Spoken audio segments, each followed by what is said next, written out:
Patuloy ang paglapit ng Bagyong Luis sa Northern Luzon.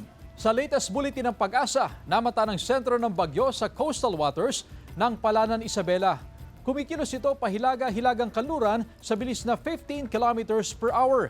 Nakataas ang wind signal number 1 sa ilang bahagi ng Cagayan, Isabela, Quirino, ilang bahagi ng Apayao, eastern portion ng Kalinga, Mountain Province at Ifugao, pati na rin sa northern portion ng Aurora.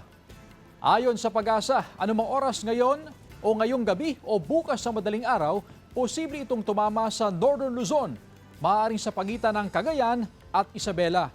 Posibleng humina rin ang bagyo bilang low pressure area. Bago yan, maaari itong mag-U-turn o lumiko papalayo sa bansa. Posible kasing sumama ang sirkulasyon o mga kaulapan nito sa mas malakas at mas malaking bagyo sa labas ng PAR na may international name na Dolphin. Sa datos naman ng Metro Weather, mataas ang tsansa ng ulan sa halos buong Northern at Central Luzon.